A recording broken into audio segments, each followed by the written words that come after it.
plante aujourd'hui assume sa modernité.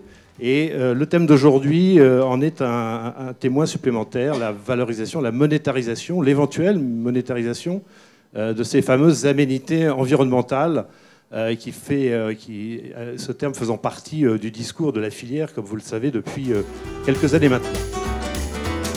Je n'avais pas mesuré à quel point la lucerne était à la fois une plante nourricière, une plante fourragère, une plante environnementale, une plante à haute intensité énergétique, une plante mellifère. Bon, apparemment, ce n'est pas une plante féminine parce qu'il n'y a pas beaucoup de femmes dans la salle, mais sinon, vous avez pratiquement toutes les qualités.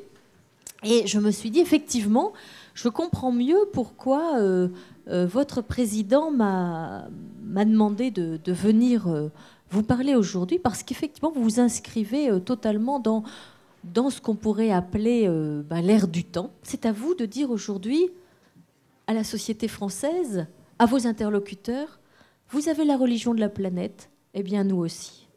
Et dans ce domaine, nous sommes capables de vous apporter des solutions. Les surdoués de l'écologie, c'est nous. Les surdoués de l'écologie, ce sont les paysans. À vous de jouer, à vous de prendre les devants, à vous d'exiger une rémunération, pas seulement au titre du second pilier, mais au titre du premier pilier, parce que les réponses, vous les avez, et vous les avez particulièrement dans ce monde de la luzerne que j'ai découvert finalement grâce à notre rencontre. Vous avez compris, j'ai été convaincue. Je suis convaincue que vous avez des solutions qui collent parfaitement aux attentes sociétales. Maintenant, il faut vraiment préempter le discours environnemental. Je vous remercie.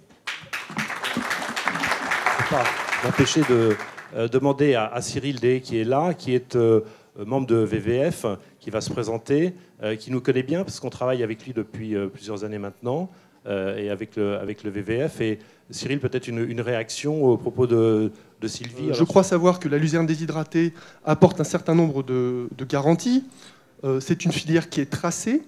Et quand on sait aujourd'hui que les filières bio, un certain nombre d'opérateurs, sans pour autant aller sur le bio, mais d'opérateurs en aval, et la grande distribution s'intéresse de près, je dirais, à avoir des filières tracées non OGM, pour la couverture des besoins en protéines, je dirais la luzerne, au moins pour les polygastriques, certains monogastriques, peut apporter des solutions.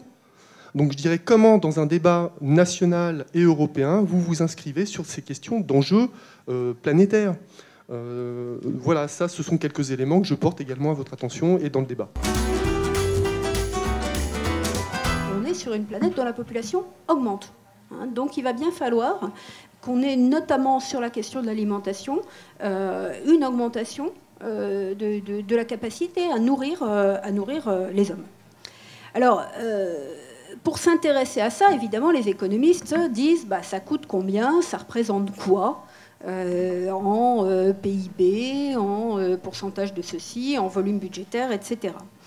Donc, il y a eu une étude récente, l'étude TEB, qui vient d'être diffusée au niveau international, et qui chiffre, qui dit, bon, on ne connaît pas la valeur que ça a, la biodiversité, mais on peut essayer d'estimer la valeur, les coûts pour la société d'une dégradation des écosystèmes. Si les écosystèmes n'étaient plus en mesure de fournir les services qu'ils rendent, ça coûterait combien ? Ça détruirait combien de valeur dans le PIB mondial ? Donc ils sont arrivés à 7% de la consommation annuelle mondiale à l'horizon 2050 qui serait détruite. Donc perte de valeur mondiale de 7% pour l'ensemble de l'économie si les écosystèmes continuent à se dégrader au rythme actuel. La luzerne est-elle une réponse au Grenelle de l'environnement ? Je vous laisse en juger par vous-même. Peu de pesticides utilisés, quelques herbicides, pas de fongicides, très peu d'insecticides.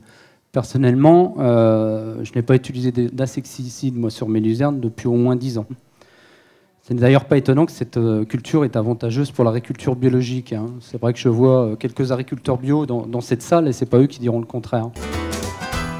On est, nous, CDC Biodiversité, très intéressés par la compensation d'impact en milieu de grande culture, parce que, bon, pour la plupart des gens, ça ne paraît pas être un espace de grande biodiversité, hélas, mais on a quand même un certain nombre d'espèces considérées comme remarquables et qui, de ce fait, génèrent, quand il y a des projets d'infrastructure, génèrent aussi des besoins de compensation et des besoins de mesures compensatoires.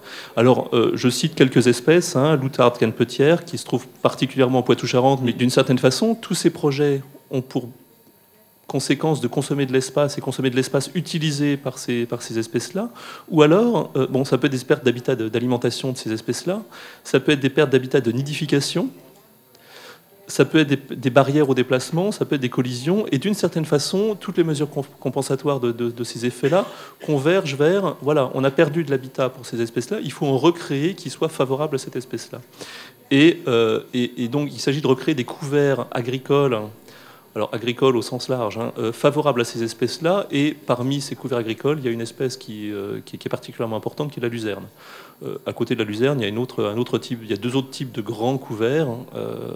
Il y a les prairies, si possible permanentes et naturelles, et il y a les friches au sens jachère, au sens friche post-culturale. Voilà. Mais la luzerne est particulièrement importante, et elle est particulièrement importante parmi les espèces que j'ai citées tout à l'heure, en particulier pour l'outarde canepetière et pour le hamster. Les secteurs d'Alsace où on trouve encore du hamster, enfin, il était particulièrement abondant dans les secteurs où il y avait beaucoup de luzerne qui a un petit peu perdu de sa vitalité en Alsace, au profit du maïs.